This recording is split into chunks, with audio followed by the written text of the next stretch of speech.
L'amour fantôme, quand Facebook m'a lié à une revenante. Chers spectateurs, bienvenue sur Histoire du Griot.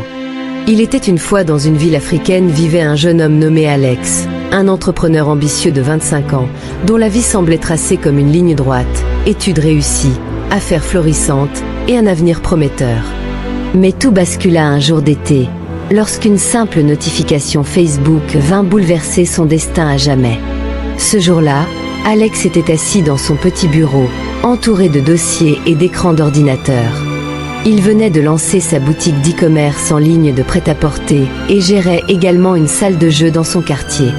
La vie était intense, mais il aimait ça. C'est alors que son téléphone vibra. Une notification Facebook. Clara vous a envoyé une demande d'amis. Intrigué, Alex cliqua sur le profil. La photo de Clara le frappa immédiatement.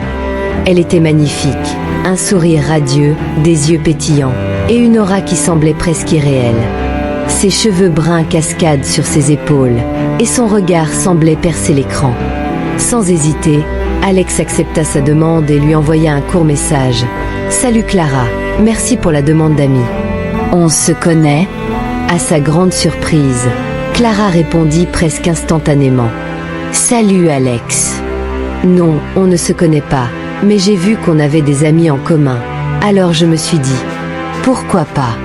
Les échanges furent fluides, naturels, comme s'ils se connaissaient depuis toujours. En quelques jours, ils passèrent de Facebook à WhatsApp, partageant des messages, des appels vocaux et même des vidéos. Clara était tout ce qu'Alex recherchait, belle, intelligente, cultivée et d'une simplicité désarmante. Elle avait cette façon de rire qui rendait chaque conversation magique. Un soir, après une longue journée de travail, Alex reçut un message de Clara. « Tu sais, Alex, je sens qu'on a une connexion spéciale. C'est rare de rencontrer quelqu'un comme toi. » Alex sourit, son cœur battant un peu plus vite. Il se sentait compris, apprécié, presque aimé.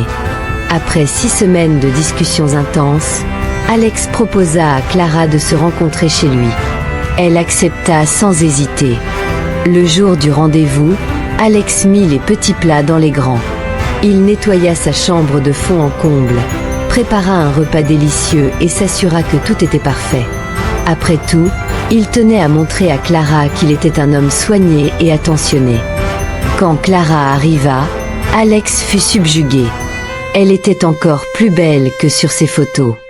Elle portait une robe légère qui dansait avec le vent, et son parfum embaumait la pièce.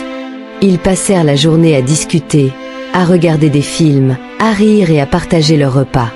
À un moment, Clara s'endormit même sur le canapé, pendant une 30aine de minutes, avant de repartir. Les rendez-vous se succédèrent, un deuxième, un troisième, un quatrième. Alex était sous le charme. Pourtant, malgré son attirance, il ne chercha jamais à la toucher. Il voulait prendre son temps, construire quelque chose de solide. Alex était sous le charme, mais quelque chose l'intriguait. Chaque fois qu'il proposait de venir chez elle, Clara esquivait.